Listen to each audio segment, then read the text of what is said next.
Bismillah ar-Rahman ar-Rahim. Alhamdulillah wa salatu wa salamu ala Rasulillah wa ala alihi wa sahbihi wa man wala. Let's do a quick test to make sure everyone can see. Can everyone see and hear clearly?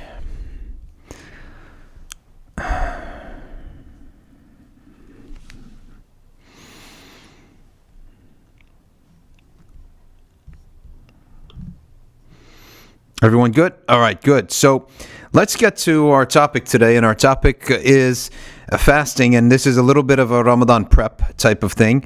And every year we need to do a Ramadan prep to make sure that we are fasting properly, that we know what we're doing, and that we don't make a mistake, and also so that we don't make something more difficult on ourselves than is necessary. Sometimes we imagine something to be required, and it's not. So sometimes learning doesn't always just add on what we have to do. Sometimes it removes what we don't have to do.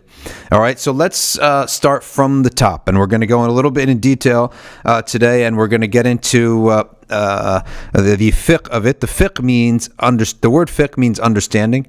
And when Muslims talk about it, what they mean is the law. Okay, the ritual law, and then what we might call maybe interactional law. Okay, how to interact, how to get married, how to get divorced, how to have conflicts, how to buy and sell, what you can eat, what you cannot eat. So we're today going to be focusing on a ritual law, and that specific ritual being fasting.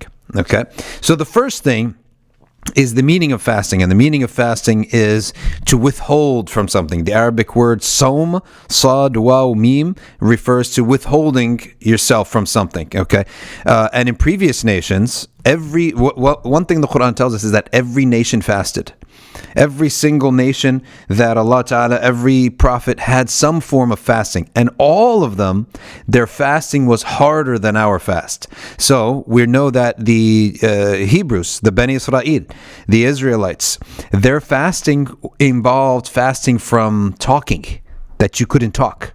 Right? So imagine their fasting. So you couldn't talk, you couldn't interact with people. And also that some people's fasting was one full day and full night. So you like from sun up, right? From first light to first light.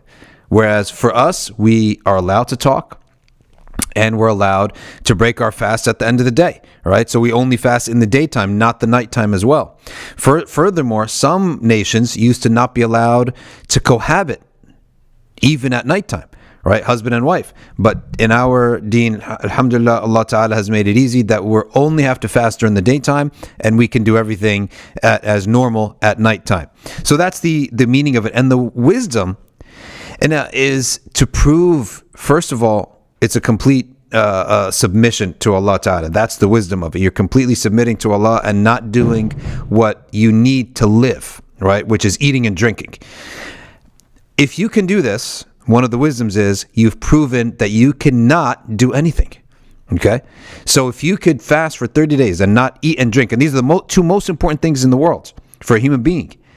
If you can prove that you can't do that, you can withhold from eating and drinking, then you have proven that you can withhold from anything. You can withhold from cigarettes, from drinking alcohol, from other little addictions that people have. So this is basically, you're proving that you can do it. All right, you're proving to yourself that you can do it. Now, someone may ask, is fasting? Do we consider fasting to be just to feel what the poor feel? Okay, well, that might be one of the benefits that some people get from it, but it's not the complete benefit, because logically, if you think about it, if that was the case, then poor people wouldn't have to fast. If the only wisdom and the only thing about fasting was to make sure that we feel what the poor people feel and the hungry feel, then why are they fasting too? Think about it, right? Why are they fasting? There's yet another wisdom behind it, is that the Prophet ﷺ said, Shaitan, all right, Iblis, he comes to the human being and he literally enters a human being, okay? These forces of evil enter the human being and they flow through his blood, all right? And so therefore, this idea of your blood getting hot, of your veins getting big, and when you get angry, is because you're like infused with this unseen force of evil, okay? And so the Prophet ﷺ said, make your veins thin, all right, so that he can't get inside of you. So if you think about it, it's actually quite difficult to be angry and hungry at the same time, like extremely hungry, right, and angry at the same time, is one of those things that it's going to decrease when your veins have thinned out and you're not hungry. At the end of the day, you're completely depleted, all right? Most people, think about this. When was the last time you really got angry? Like the 5 minutes before Maghrib or 10 minutes before Maghrib. You're too depleted to get angry, right? You're too depleted to think about anything. All right, what are some other wisdoms? Many people have a problem with their, sexual discipline, right? They have issues with this. Fasting is a solution to this, right? Because the Prophet, peace be upon him, always pointed to fasting. So the avenue that controls the loins is the stomach. If you can control the stomach and decrease it of food, you won't have many problems controlling your sexual appetite. All right, so some people, they have this issue, and this is the example. Now, the types of fasting are a couple. All right, there are some obligatory fasts, highly recommended fasts, lightly recommended fasts, and then there are a couple of discouraged fasts, and there are prohibited fasts. So let's talk about the obligatory and the prohibited first, and then go through the other ones. So what are the obligatory fasts? The obligatory fast is the number one obligatory fast is Ramadan. Then make up days of Ramadan, all right? If you didn't fast Ramadan and you have to make up days. And then expiation. So, for example, if you were sick in the month of Ramadan, you're obligated to make up that day. Or an oath. If you swore an oath to Allah Ta'ala that you're going to do such and such and you didn't do it, all right, then you owe 3 days of fasting. That's obligatory too. What's prohibited? It's the only prohibition is to fast on the 2 days of our holiday. So the first day after Ramadan and the 4 days of Eid. So Eid is the second Eid, or Eid meaning holiday. The second Eid has 4 days to it. Okay, so it's forbidden to fast a total of 5 days, and they are the days of our holidays. Okay, what is discouraged of fasting? It's discouraged to fast in the month of Ramadan, the beginning of the month of Ramadan, or like the first day before Ramadan, if you are just fasting out of doubt, right? Like, I don't know if it's Ramadan or not, so let me just fast, just in case. Why? Because Allah wants us to worship Him with certainty and not doubt. He doesn't want us to do an obligatory worship with a just in case, maybe, let me just cover my bases. He wants us to be certain that this is an obligation, and therefore we're fasting it. Okay? So those are some quick things to know about the obligatory, the forbidden, and the discouraged. Now, what is recommended?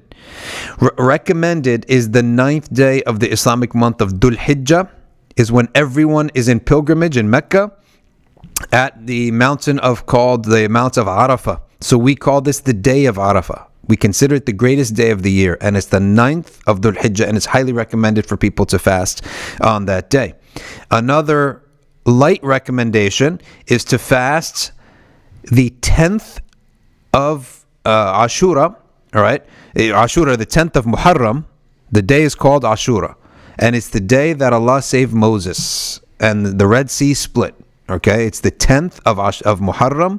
We call the day Ashura, and it's recommended to fast that day and maybe the day before it and the day after it.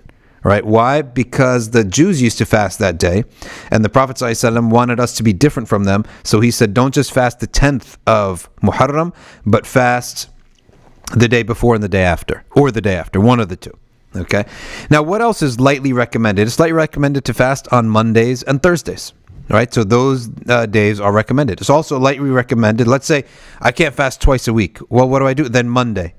That's 4 fasts a month. That's just light recommendation. Now you say, I can't even do, that's 4 days, I can't do it. Then the Prophet said the full moon and the day before and the day after. He called those the white days because the moon is white.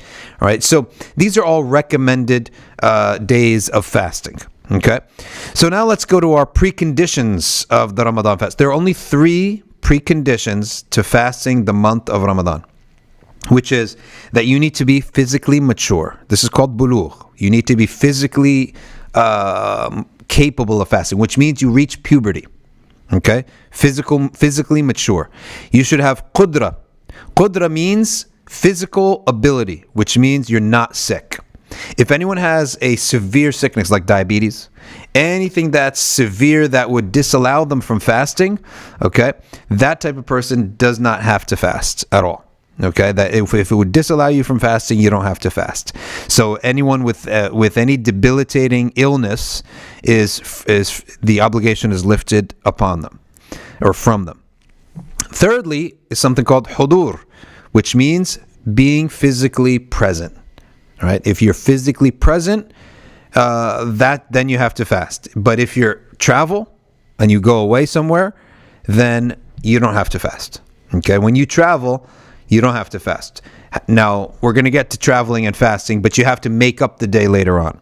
If you're someone you're physically unwell, like you have diabetes, you're sick, you can't fast at all. Some people have multiple sclerosis. Some people have other sicknesses that completely debilitate them and disallow them from fasting.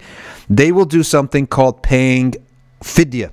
This is a vocab word that you're studying now, fidya. Fidya means that you have to feed one poor Muslim a meal for every day that you cannot fast. And that is usually around $7 to $10, and you could pay it to your local masjid or whatever Islamic charity, but you have to call it fidya.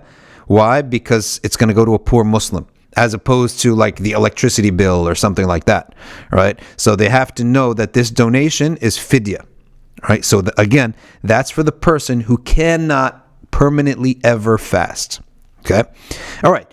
So with those out of the way, now let's look at some other things about the fast.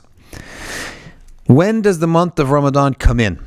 Okay, and in practice, throughout Islamic history, the Muslims have sought out the new moon of Ramadan to make sure that the month is in. Okay, and so what you have is that Muslims will go out and they'll see, did any Muslim cite the new moon? Any reliable Muslim cite the new moon? Yes or no? Okay, and so once a sighting has been confirmed, then we can fast. All right, that's how we know the moon is. Now, some may say, well, why don't we use technology? The answer why is that, or why don't the scholars don't uphold this as a method, because of the fact that if it was limited to technology, only a few people in the whole world will be able to tell us when we could do our worship. And Allah does not want this. Allah wants the ability for you to do your worship to be something that everybody can observe. So these calculations that they have, they may be correct, right? But are we going to limit our Islamic worship, right, based upon a few people who we don't even know, who use methods we don't even know, and we're just trusting them? Right? No. So Allah wants it to be open-ended. Now, in practice, though, there are many Islamic organizations, and in fact, I would say the bulk of Western organizations, for the sake of scheduling, for the sake of other things, they don't observe this, but they observe a type of new ruling or dispensation. Maybe it's just controversial, maybe, but it is the calculation of the sighting of the new moon, like when, or the calculation of the visibility, I should say, of the new moon, so that the moon is visible on this date. Someone should see it because it's visible. It should be visible on this date. Therefore, we're going to pin it to that date. Okay, so the country of Turkey, I believe, observes this. The whole country observes this. And Islamic Society of North America observes this. And as a result of that, many Islamic institutions follow this. So now you know that what is the dominant opinion of the scholars, not dominant, the main opinion of all of the scholars of the past is that we should use the methodology that's open for everyone to use, which is your eyes. So everyone on earth that has eyes and a neck, all right, can look up and see the moon. That's it. And by the way, the moon is not even that high, all right? It's usually like a couple meters off the horizon. At the end of the day, right after or before Maghrib prayer, at the beginning of the new month, right?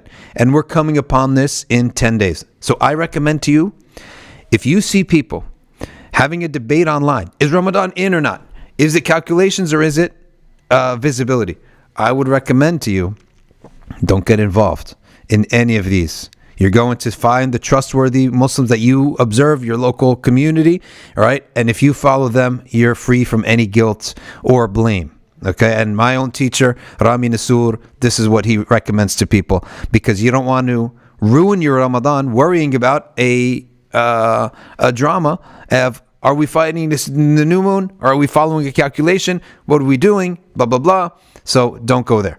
All right. And inshallah, we'll be communicating with everyone all of these things, both the organization's observations and the moon sighting, so that you can know for sure what's going on. Okay. So next topic is, all right, the pillars of fasting. The pillars of fasting are merely two. Okay? There are two pillars of fasting. Number one, the intention. Now, when do you make your intention for fasting? You don't have to make the intention every single day. You just make the intention at the beginning of the month. When the beginning of the month comes around, you make the intention that I believe now that the new month is starting tomorrow, and I make my intention from tonight that I'm fasting the month of Ramadan. Okay? And that suffices you. When do you have to renew your intention? You have to renew your intention if you had a reason to break your fast. And you broke your fast, and then you're going to fast again. Like who? The menstruating woman does not have to fast. The traveling person who traveled far away and came back, he doesn't have to fast. They're going to have to make it up later, of course, but at that time they don't have to fast. The one who is sick, got sick, doesn't have to fast. So when their sickness or the menstruation or the travel is over, then that night they have to make their intention again. Okay? Because the Quran always wants us, the Sharia always wants us to be clear. Are we doing something? Or are we not doing something? Right? Certain things in life have to be black and white. Like marriage. You can't have a woman and say, hey, what's your intention of getting married? All right? I intend to marry you.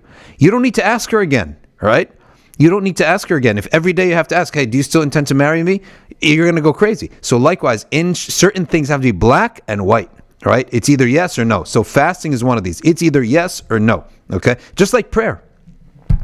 The ritual prayer that we do, if your hands are here, you're not praying. As soon as you say, Allahu Akbar, you're praying, right? It's either you're on or you're off. Certain things in religion and life are like this. And certain things are quite the opposite. You don't want to have a black and white. You want to have a gray area, right? So you have to renew your intention if you become someone who's a traveler or sick or upon menstruation. And Sharia treats menstruation like a type of sickness because it's pain, right? So you would have to renew your intention then. What's the second pillar of fasting? Second pillar is to abstain from anything that would break the fast from when the first light comes up until the sun sets. So all you're doing, you're actually not doing anything. It's negative action. And for this reason, the reward cannot be quantified. And so why? Because you're not doing anything. You're avoiding something, okay? And you're being patient with the lack of that thing. So you're not eating food, not drinking, not having sexual relations, and you're being patient, okay? So it's a negative action. It's the only act in our ritual law, in our rituals, our acts of worship, that is a completely negative action. So, for example, prayer is a physical action. Charity is a physical action. Hajj is a physical action. All that stuff is physical. You can count it. You can count how much time you spent praying. You can count how many rak'ahs you prayed. You can count how many times you went to Hajj. You can count how many dollars you gave in charity. But you can't count the pangs of hunger from fasting, right?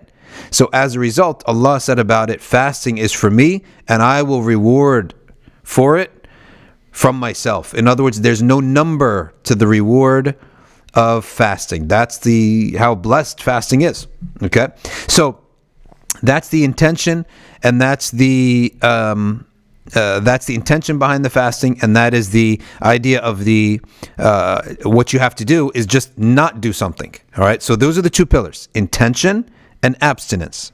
Now, the next question is abstinence from what? What are we abstaining from? You're abstaining from 8 things. All right? So you might want to write this down. The first thing is fluid entering the throat. All right? Whether it be through the nose or through the mouth as a vapor as whatever. Fluid cannot enter your throat. If fluid enters your throat, if you're gargling in the morning with Listerine or whatever, okay, and fluid enters your throat, you gamed over. Game over, all right?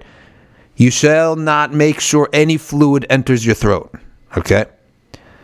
Now, you're still allowed to use madmada. Madmada is rinsing out your mouth in the month of in wudu. You're still allowed to do that, okay? But you have to make sure fluid never enters your throat, okay? Now, fluid entering the stomach, that's obvious, right? That's number 2. And really, if you think about it, it should really be part of number 1. Because fluid entering the stomach, that's obvious. If you're not allowed to enter the throat, then it's definitely not into the stomach. But why do the scholars say this? Because fluid might technically enter your stomach through another means, through the back, right? It could enter your stomach in that way. You could nourish yourself with an IV. That breaks your fast, of course. Okay? Next one, solids entering the stomach. All right, you cannot have any solids entering the stomach of the person. If solids enter your stomach, you've gamed over. All right, sexual intercourse, that's number 4 now, sexual intercourse. Now, how do they define sexual intercourse? By merely the head of the male organ entering the vagina of a woman, he's broken his fast, even if there's been no ejaculation. Right? Just by the fact that he did that, he's broken the fast. Okay? Secondly, the release of semen, even pre-seminal fluid or vaginal fluid as a result of intentional foreplay.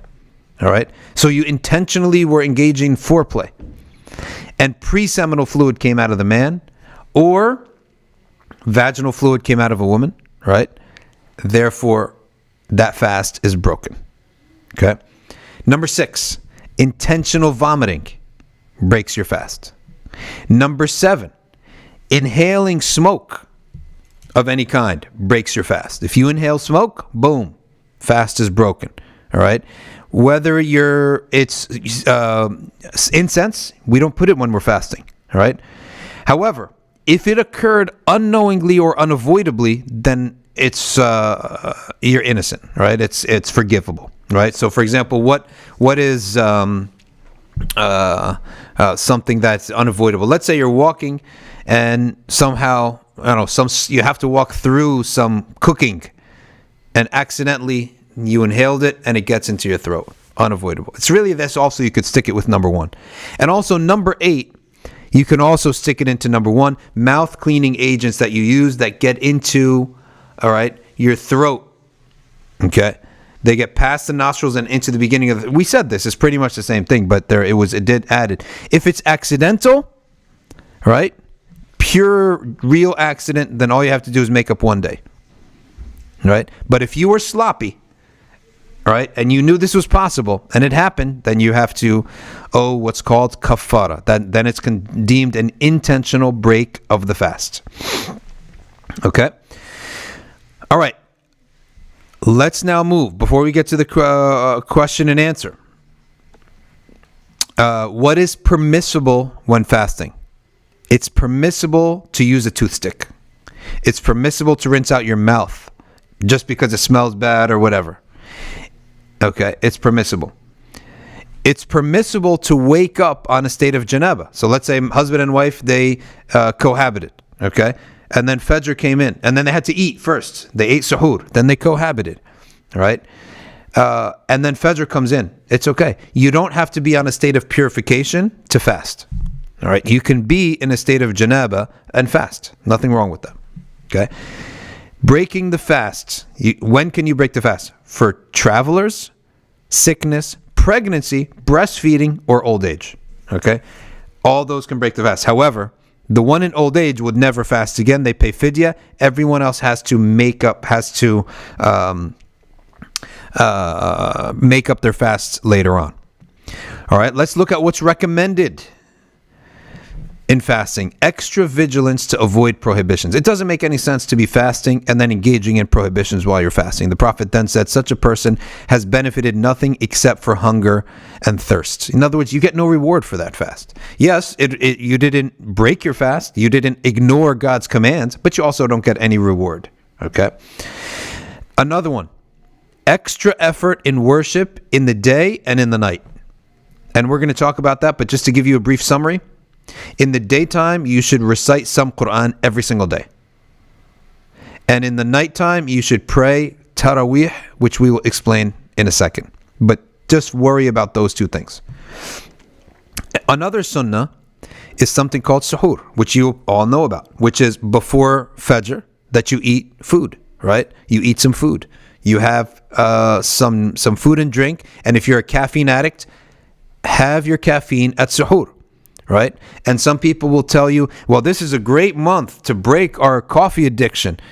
I tell them, I'm very pleased with my coffee addiction, so leave me alone. I'm not addicted to champagne, wine, beer, pornography.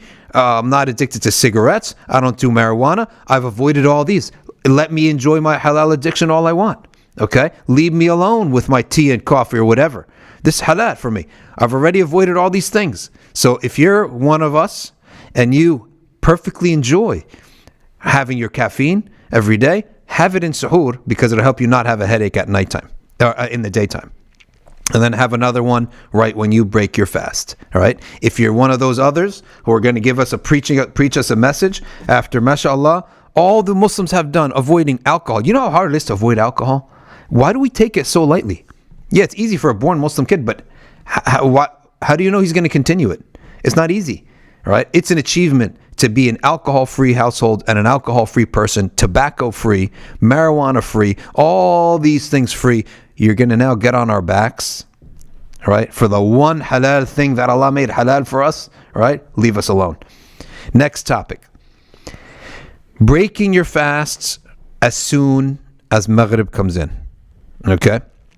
You should break your fast as soon as Salat al-Maghrib comes in. And now, by the way, we all use these charts, right? I always give it 3-4 minutes from the chart. I never follow the chart on the nose. Why? I don't know how they made it, right? So I like to give it a buffer. So my buffer is 3 minutes, right? 3-4 minutes.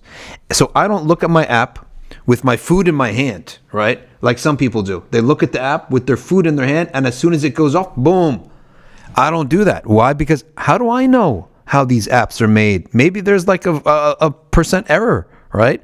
So I need to be certain. So what I do is I assume they're not going to be far off. So I wait 3, 4, 5 minutes and then I break my fast, right? And sometimes when you get used to looking at the sky and knowing that the prayer time is in or out, okay, then at that point you're allowed to rely on that and not rely on these clocks, okay?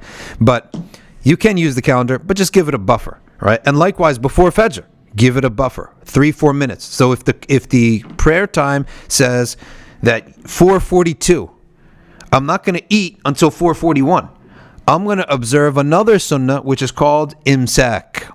And the Prophet ﷺ spoke about who reciting 60 verses before Fajr. The Prophet ﷺ was asked, when should we stop eating before Fajr? Suhoor. When should we stop having suhoor? And there are some hadiths that say like 50 verses or 60 verses. I can't remember the hadith. But he didn't say recite them. He said the amount it would take you to recite that amount. That amount tends to be about 15 minutes. So my recommendation is, imagine that you have to stop eating 15 minutes before you actually have to stop eating. So let's say hypothetically that it's 5 o'clock, just to use an even number. You have to stop eating at 5 o'clock. And you need about 40 minutes to get up, wake up, rub the sleep off your eyes, set up your suhoor, and eat your suhoor. And so don't wake up at 4:20, because now you're hugging 5 o'clock. You're hugging the Fajr time. Wake up at 4 o'clock, all right? And give yourself 45 minutes, and then give yourself a buffer zone of 15 or so minutes, okay? Give yourself that buffer zone. So there, by doing so, you fulfilled the desirable sunnah of the Prophet, peace be upon him. What do we break your fast on? The first thing, when Maghrib comes in and you intend to break your fast, you make a dua first. Okay? You make a nice dua, because that dua, personal dua for yourself and for the ummah and for your family and your community and your friends, is a very strong time to make dua. Then you break your fast on dates, milk, water, if possible. If you don't have these things, then everyone's got water, hopefully. So you break your fast on these 3 things are the things that the Prophet used to break his fast on. So do that. Okay. All right. What is discouraged in fasting? There are some commonsensical things that are discouraged. Okay. It's discouraged to do anything that would weaken you to such a degree that you might actually break your fast. Okay. You might actually break. So it's discouraged to do that. All right. So let's say, mountain climbing. It's not the time to go in your backyard or to the local mountain climbing area and exhaust yourself. Running on the track, running on the treadmill to the fast that you might pass out. You might cause yourself to be so tired that you get sick, right? And you have to break your fast and you get a headache. So you brought that upon yourself. That's discouraged for a Muslim to do. Okay? Any type of foreplay is highly discouraged, all right? Because you may end up causing yourself to break your fast. Eating a whole meal before Maghrib. So you break your fast, you should pray right away and then eat. Because Maghrib time is short, so it's discouraged for us to eat an entire full meal and then break our fast. And then pray Maghrib. That's discouraged. Likewise, like we said, the opposite is discouraged. Discouraged to eat suhoor all the way up to Fajr, to the point that you may accidentally go over and break your fast and eat in Fajr. Okay? All right. It's also discouraged to apply scents in the oil, like oils and colognes and things like that in the daytime, since it is considered one of the pleasures of the nose. So some other scholars discourage that as well. All right, now, if you are traveling, we're almost done here, and then we're going to get to your comments and your questions. All right? If you are traveling, you need to travel in the nighttime and exit your area, your vicinity, so be far away from your home and your hometown, before Fajr. Then you can break the next day's fast. But if you wake up and it's like 9 in the morning and you're fasting and you say, you know what, I'm tired, I need to go somewhere and I'm traveling, you still have to fast that day. So if you woke up at home and you're fasting, you must finish that day. The next day you can break your fast. Okay? So you cannot break, when you're traveling and you could break your fast when Fajr comes in and you're already out, you're already gone. Okay? So this is a very important point. So you understand that if you're going to travel, you still have to fast the day that you started your fast. Okay? So smart thing would be travel, and you don't want to travel and fast at the same time. You're going to be tired, exhausted, blah, blah, blah. Travel at nighttime. So you can eat, and then the next day you don't have to fast. All right, you can break your fast. Okay, so that's basically the point about the fasting. Now about the sickness, pregnancy, breastfeeding, and old age all fall under the category of sickness. Any pain or cold, fever, anything that would be called sickness, that would require medication, that would, any Muslim doctor would say you are not normal. You're not in a normal, healthy state. You can break your fast. You need a Muslim doctor to confirm certain sicknesses. For example, if I have diabetes, now I don't know about diabetes. I'm not an expert. I'm just saying, let's say disease XYZ. And someone says, hey, can I fast? I don't know if I can fast disease XYZ. Is it healthy for me to fast or not? You need a Muslim doctor to confirm this for you. Now, you don't have to have a Muslim doctor in general, but for anything that will give you a religious dispensation that has to do with God and afterlife, you need a Muslim to testify. So my regular doctor is Dr. Kim. I like him. He's perfect. I want him as my doctor. Keep him as your doctor. No problem. But to give a dispensation for religious reasons, to fast or not fast or whatever, that you need a Muslim doctor. Okay, to give you that dispensation. Okay. Now, what are times that you break your fast, all right, that only require you to make up one day? All right? So sometimes you break your fast, but only one day is required of you to make it up and not the full penalty, which we're going to get to. Accidental or forgetful eating, drinking, or intercourse. Let's say you totally forget it's Ramadan and you drank from the water fountain or from your bottle or whatever. Okay? Accidental. So you have to finish that day. You have to keep fasting that day, and you have to make up one day. Okay? And there's no penalty on you, but you have to make up one day. Right? If you were force-fed, okay? I don't know who of you is planning to get captured by, I don't know, some group and get force-fed. But if you're force-fed, you don't have to, you only have to make up one day. Sickness, travel, menstruation, loss of consciousness, such as you faint, all that. All right. Emission of semen for an unintentional cause. Okay. Emission of pre-seminal fluid for non-sexual reasons. Now, pre-seminal fluid from a man, which we call medhi, can come out. Let's say, and this sounds weird and sounds disgusting and gross, but it could happen, right? Let's say a baby's jumping on your thighs, right? A 2-year-old's jumping on your thighs or something like that. It doesn't mean that you actually have sexual attraction to them, but it could happen that you have some emission from that. It could be from something that is unintended, that touched your thighs, that caused the inside of your thighs, that caused pre-seminal fluid to come out. If it was accidental, then you don't owe, then you only owe one day. If it was intentional, foreplay, right, then you owe the full kafara, which we're going to cover in a second.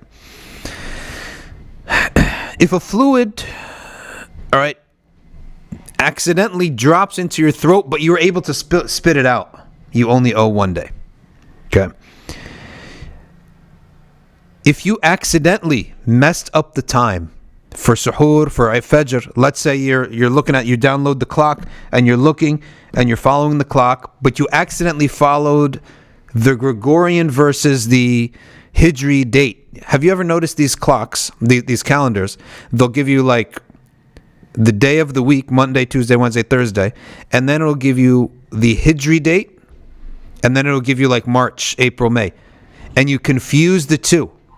So you think you're looking at the 1st of Ramadan, but you're actually looking at the 1st of April, for example. Total accident. It could happen, right? And you ended up totally messing up your fast. That's considered an accident, so you only have to make up one day. You keep fasting, you'll be considered innocent in the sight of Allah, it was a complete mistake, but you do owe one day. Okay?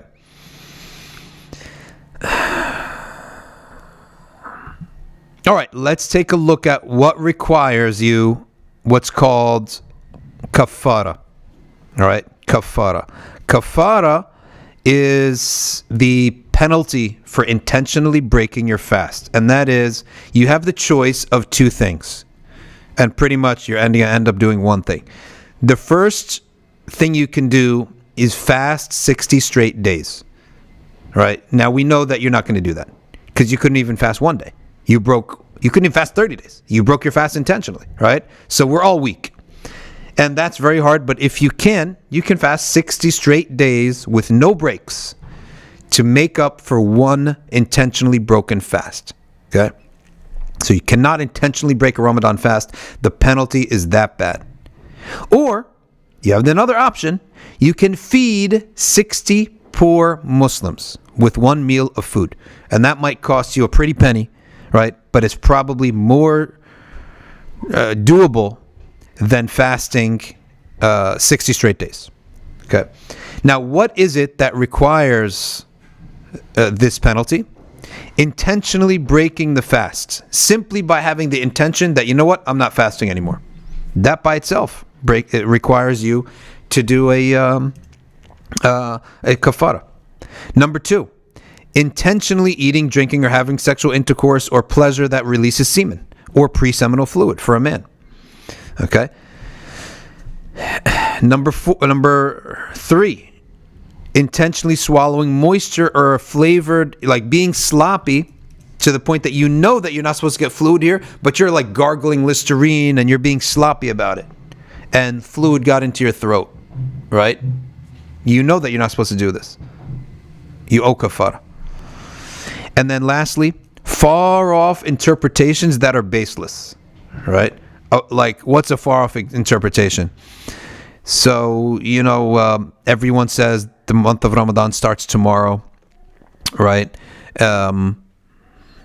everyone is fasting tomorrow, and then the whole ummah is fasting tomorrow, and you're like, no, I don't believe them. They might be all liars. Let me go look at the moon. It's cloudy, or it's in New Jersey, and you don't see anything. Well, it's not Ramadan tomorrow. So I didn't see the moon, and I don't trust anyone anymore, right? That's so far off. Nobody would do that, right? So that's if someone would think like that and do that, that would be unacceptable. What else is unacceptable?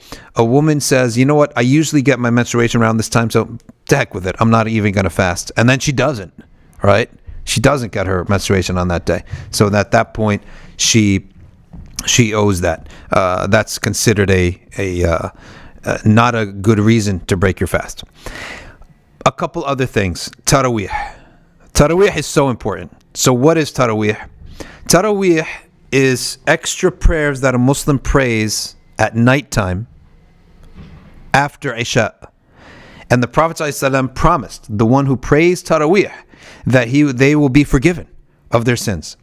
And therefore, if a Muslim does this, what is the bare minimum for them to do, and what's the best for them to do? The bare minimum for them to do is at least 2 rakas.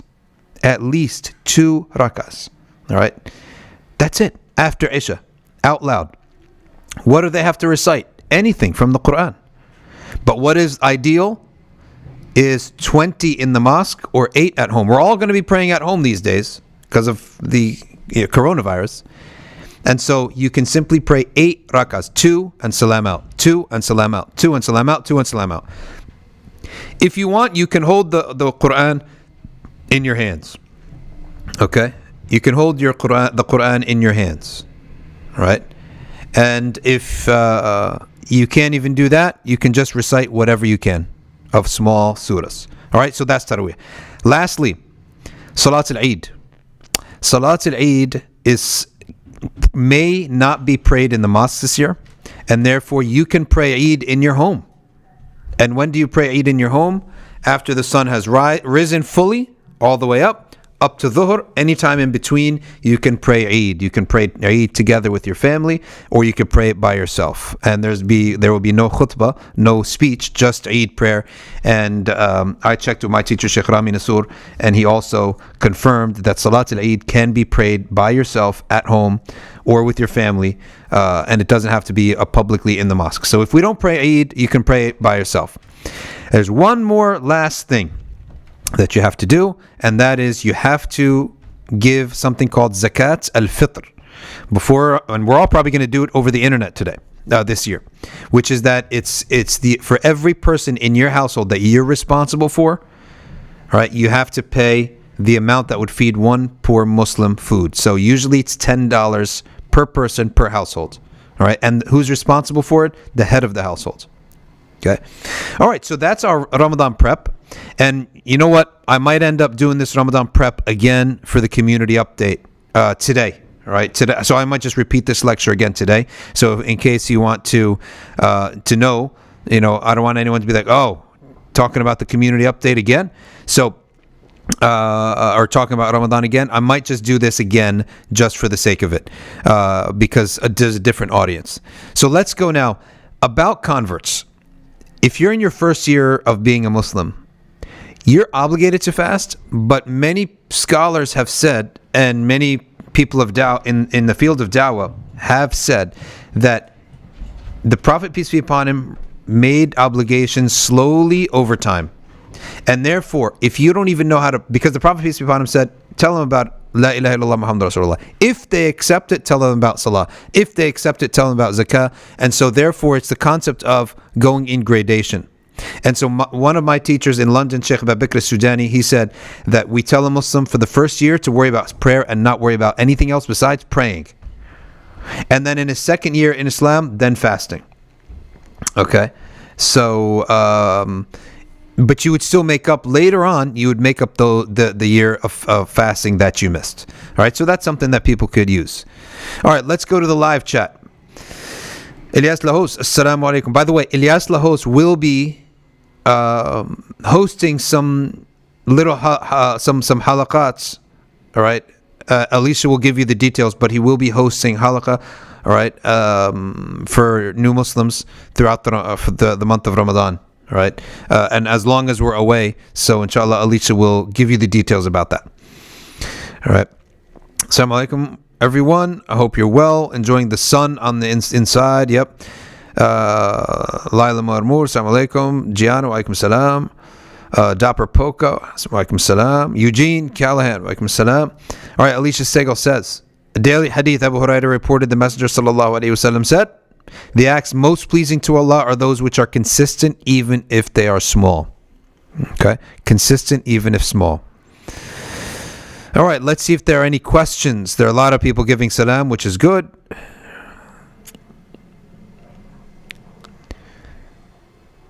From the Woods, Dr. Shed, you mentioned your teacher's name. Is he online, English, Arabic? Yes, Rami Nasur is online, and his name is Rami, R-A-M-I, and his last name is N-S-O-U-R. He's a young man, like he's a couple years older than me, but he went and he spent a lot of time studying in Mauritania. And he's the one that basically I have communication with all the time and take my a lot of my, mainly my legal matters, fiqh, from him. All right, so Alicia is giving an announcement. There's going to be a buddy system this Ramadan where we will pair everyone with someone who has a similar goal. So email alicia.stigo@safinasociety.org for more information. Okay. This Ramadan, majority of Muslims will probably make a lot of noise online due to lockdown. That's a very good point, and I have begun already from today. Like, I went on my phone, I deleted my Twitter application, I deleted my Pages Facebook application. All right, I mean they're still there, but I deleted them from my phone so that I'm always looking at them on my phone, right? And I don't want to lose out on this Ramadan. Plus, this Ramadan is going to be very different. We're going to have a lot of time on our hands. What a waste if we end up using it on waste of time, right? So I just deleted these things. If I need to go, maybe from the computer, but mostly it should be a time for the Quran, right? And for worship, right? And reading books that soften the heart, okay? So good point by From the Woods that people are going to be all over the internet because they are basically wasting their time. Okay, how can we make the most bang of our buck for akhirah with online Muslim presence this Ramadan? That's easy. You sign up for arcview.org, and we're going to be doing a khatm of Quran every day. We're going to recite Quran at about, I think 4 or 5 o'clock. We'll see what's the best time for people. 4 or 5 o'clock on Zoom, and we're going to recite one portion of the Quran every single day, and you can follow along. And then everyone can benefit from that. All right. So that's what we're going to do. And that's what we're, how we're going to spend our time with the Quran. Nothing else. No, not going to be many classes. Not going to be anything else. Du Bois says, what about cooking? Yes, you can cook. And if it produces an aroma and accidentally gets in your house, then gets into your nose, then fine. It's forgivable. But you should try to avoid sniffing, tasting, and all those things. From the Wood says, are the mutun on actual verbal exchanges the Prophet ﷺ had with mushrikeen Ahlul Kitab? How do we utilize verses of Quran with them? Yes, we do know what kind of verbal exchanges the Prophet had with the Jews. They're in the hadith. Is there a specific one you're asking about? But they are definitely, right, a hadith in which the Prophet is talking to Jews and Christians and pagans. NS says, should I bother praying Taraweeh if I have to make makeup prayers? Excellent question. The answer to it is, if you have makeup prayers, as long as you are fulfilling your quota for the day, and the quota of the day should be 5 makeup prayers. Fajr, Dhuhr, Asr, Maghrib, Isha. For every prayer, obligatory prayer, pray one more prayer. Okay? That was for the past. If you're fulfilling your quota, then you can make Taraweeh. You can do Taraweeh. From the Wood says, I made many leaps and bounds in dunya and deen. Nowadays, some brothers are evidently envious how far I've come, and some mentors that I've outgrown who are jealous. Any advice? Be very gentle when you outgrow a mentor and never make them feel that you have outgrown them. All right? Never make them feel that way. That's the one thing. Secondly, here's my advice. Okay? Here's my advice. In Islam in general, we all came into Islam for one reason. This right here. It puts sakina. It puts peace in your heart. Right? It solves problems in here. Okay? And up here. Anytime I'm with Muslims, I don't care what it is, gathering, online, anywhere, the very moment that I'm unhappy with it, I leave. Simple as that. My standard is so very basic and simple. Am I happy with this? Right? Yes or no? Right? Am I happy in this gathering? No. If there's friction, envy, anything, I just unplug. Simple as that. I'm not obligated to be anywhere. Right? I'm not obligated to listen to people. Okay? Now, that's very different from if the truth, someone brings me something that's true, and my ego doesn't like it, that's very different now, right? Once someone tells me like, okay, the Quran says this, all the scholars agree upon it, blah, blah, blah, that's different. Then I have to fight my nafs. But if it's becoming friction between Muslims, someone having envy, someone comparing is the worst thing. You compare yourself to somebody, someone compares you to someone else. This is the worst thing. Argumentation, envy. My experience with Islam, I require myself, right? I only have one condition. This has to make you happy. It has to bring sakina and peace to your heart. And the Prophet, peace be upon him, said, اقرأوا القرآن, recite the Quran. فإذا اختلفتم عليه فقوموا عنه. If you differ on it, then get up away from it. Right? Why? Your experience with Islam must be a sweet experience. Anyone who gives you a negative experience, get up right away, close the book, close the screen, close the phone, close the app, right? Erase the person, get away. If they give you any stress. Now, just make sure you're not conflating between your ego not liking the truth of something versus someone stressing you out or giving you a headache, right? So that's how simple it is. So that my experience with the Quran and with the Deen is always something I look on fondly and I look forward to, right? Because there's something, this idea of burning out happens when people get into drama related to Islam. And that's the worst type of drama. You can get into drama related to your medical profession, your whatever profession you're in, and you hate the company and you don't want to see the company again. Fine, that's no harm in there. But it should never be that I don't want to go to the mosque again, I don't want to go to the class again, I don't want to be talking about Islam anymore, blah, blah, blah. If that's the case, that's a big problem. So to avoid that, you should make sure all your interactions are solely ones that bring sakina to you, right? And that's how simple it is. From the woods, you mentioned in the Elder Imam Imran interview on Instagram that Malcolm X is an appropriate model from the last 100 years if Malcolm X were alive in New York City. So what I was actually getting at is that he's a great example, but is he really a role model? Because can anyone live like him? All right, that was my question. I don't think anyone can actually go live like Malcolm X. So he's a great role model to read about, but not necessarily to live by, because that's usually, most people aren't, famous activists, right, in the way that he was, right? But I don't know if he was alive today what he would do. I can't answer that, to be honest with you. Allah. All I know is he loved the truth. So he would go wherever the truth is. Benjamin Sayer, I apologize if you ever covered this, but is using toothpaste while fasting prohibited? So the answer to that is any fluid, all right, that enters the throat, you have intentionally broken your fast. So if a person uses toothpaste and water knowingly, and then fluid enters the throat, then they've broken the fast. So that's the answer to that question. I hope this is not a stupid question, but did the Prophet and the Sahaba increase dawah in Ramadan, or did they reduce it? Ramadan tends to be, in the Islamic world, a month of worship more than service and action. So maybe feeding people, maybe, right? But mainly it's a month of service, of worship, and maybe feeding the poor. More so than studying and teaching and giving dawah. Yassine Kanaboy says, just to clarify, does up to 15-minute buffer zone fulfill the sunnah of extending suhoor until Fajr? How do we know? Yes, that's correct. It's called imsak, and it is basically, it's called imsak, and it's basically 15 minutes. So yeah, that's what you should do. How do we know what would be too much or too little? Yeah, it's usually, if you're hovering up next to the time and you're like looking at the clock while you're eating, taking a bite, look at the clock, you know that you're pretty much getting too close. Alicia says, if one can't afford the zakat al-fitr for the entire household, what can you do? If you can't afford it, then it's not obligatory upon you.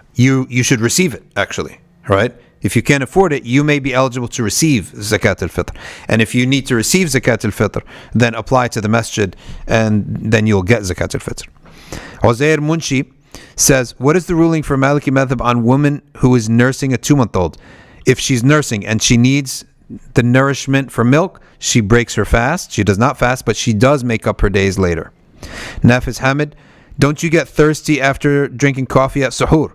No, you drink a whole ton of water alongside with it. You got to drink your water. Azra Fuad says, what can you do if you have difficulty waking up for suhoor, especially now that the nights are short? Good question. I mean, set the alarm really loud. Make sure someone wakes you up. At worst case scenario, maybe you stay up the whole night, right? Maybe you stay up, right, until suhoor. But that's not going to be good for your sleep. So you have to try to, figure it out and try to sleep early a little bit. If you sleep early, you should be able to wake up. Yasin Kanaboy says, if one doesn't fulfill their missed prayers makeup quota or hasn't even started making them up, is it discouraged for them to pray Taraweeh? Yes. You have to make up, do your qada before Taraweeh. So if you haven't even started, start now, right? Start doing qada and then you can pray Taraweeh as well. Okay? And the way that you do qada is you have to have a broad estimate to make sure 100% that your qada prayers have made up for all of your missed prayers. So you can overestimate a little bit. Okay, it's very nice of you from the woods. May Allah Ta'ala increase us in love of one another and deen. And the environment of the deen has to be one of warmth and love. As soon as I see people, I don't care how religious they are, I don't care how knowledgeable they are, as soon as I see toxic behavior, comparison, making fun of people, pulling people down, I could care less. Unplug, masalama, goodbye. And nothing is going to make my experience with the deen a negative experience, right? And sometimes very religious people do this all the time. They totally lose priorities and they become negative. I say, goodbye, ma'as-salama, right? I'd rather just sit home by myself with me and my family, etc., and feel the sakina of the deen. If you don't like it, well, that's tough luck, right? I'm not there to please anyone, and you're not there to please anyone or to meet anyone's expectations or comparisons. You're there to worship Allah, and it's you and Allah, right? And you don't need anyone else. Islam says, I thought 20 rakahs Taraweeh was from Orthodox Sunni Islam. Yes, it is. 20 rakahs in the mosque, 8 in the house. Okay, that's how you pray. And by the way, you can pray any number. You can pray 2, you can pray 20, you can pray 100, right? But if you want to know what the scholars have said, Ibn Abi Zayd al-Qayrawani says in his book that it's 20 in the mosque and 8 at home. Azra Fuad says, I'm afraid to break my fast during wudu. So for this reason, I don't wash my mouth or inhale water through my nose. That's fine. Esidex Incorporated says, does someone who drinks miss out on all benefits of Ramadan? Is their fasting valid? Someone who drinks beer or wine or alcohol outside of the month of Ramadan, at that point, they still have to fast. And they will still get rewarded for fasting. And Allah is just. He rewards where you do good, and you get a loss, you get sins when you do bad, right? So Allah is fair. So keep doing good and try to avoid the bad, right? Try to wash out your bad deeds by your good deeds. Joel Gaddis says, another Ramadan on the ambulance in the deep south this year. Wow. And other difficulties I won't mention. Please make dua for those in such a situation. Firstly, I make this dua for any Muslim in the deep south and any convert, and it sounds that this name is a convert name, in the deep south, because they face a lot of mockery of Islam and a lot of people who are fighting Muslims, right? And so yeah, A lot of dua for these people. 72-hour shifts, 48-hour shifts. These people are really like heroes, and they deserve our dua. And may Allah Ta'ala strengthen them and give them the tawfiq. Alicia, yes, it's very important, okay, about protecting your experience in Islam. I've seen many, many people, they get so into Islam, but then they lose sight of things, and they find themselves embroiled in a drama. And so-and-so hates them, and they hate so-and-so, and so-and-so said this. You have to cut this out right away, okay? You must cut it out right away, all right? So that your experience with mosques, with Islam, is always good. And here's the thing. There was a Sahabi, he said, I clear my heart every night from anything towards the Muslims. You have to do that. In order to do that, sometimes you have to keep a distance. You have to stay away from people every once in a while, because too much of one thing ruins you. Okay, so you have to be careful. Don't get so into anything so much that you could ruin your experience, and it's going to go bad, right? And sometimes that happens because Allah is sending you a message. Too much. Get away from this, right? Waqar Ali, assalamu alaikum. Good, always good to see my main man from England, Waqar Ali.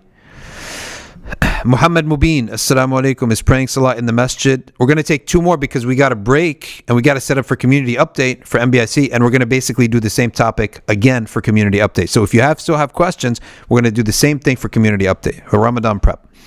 Muhammad Mubin, he's in the deep south, is praying salah, if I'm not mistaken, is praying salah in the masjid obligatory if you're the only one to show up after this pandemic event. But praying salah in the masjid in the Maliki fiqh is recommended. It's a sunnah. Highly rewardable sunnah. Okay. Muqit Khan, during Ramadan, can we give sadaqah on behalf of a sick family member and make dua for shifa? 100% yes. From the woods, Dr. Shadi Aman said, the cream always rises to the top. Is this true in Islam? It's true. If you're the person who's good at things, if you're skilled outside of Islam, you'll be skilled inside Islam. If you're gifted outside of Islam, that's not going to change. You'll be gifted inside of Islam. Okay. All right, last few questions here. Anas says, how often should one pray Salat at-Tawbah? Whenever you want, and you can combine it with your sunnah prayers too. Waqar Ali, I believe in the Hanafi school, the emergency inhaler would still nullify the fast. That's a good I didn't know that. All right, so let's double check that before we go. So Luis, we're going, by the way, back to MBIC channel to do the community update over there, and we're going to cover Ramadan Prep.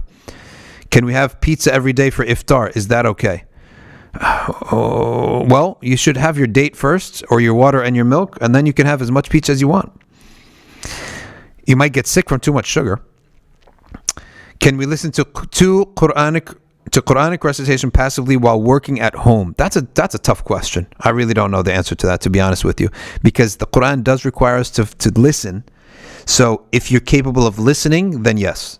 But if you're distracted from it, then no. MashaAllah, Muhammad Mubin is in Oklahoma. A lockdown at home in Ramadan. Pray for us. All right. Everyone needs dua at these times. So if you have any other questions that we didn't cover here, go to the MBIC YouTube channel at 8 o'clock, and we will do Ramadan Prep again there. جزاكم الله خيرا. سبحانك اللهم وبحمدك نشهد أن لا إله إلا أنت نستغفرك ونتوب إليك والعصر إن الإنسان لفي خسر إلا الذين آمنوا وعملوا الصالحات وتواصوا بالحق وتواصوا بالصبر والسلام عليكم ورحمة الله.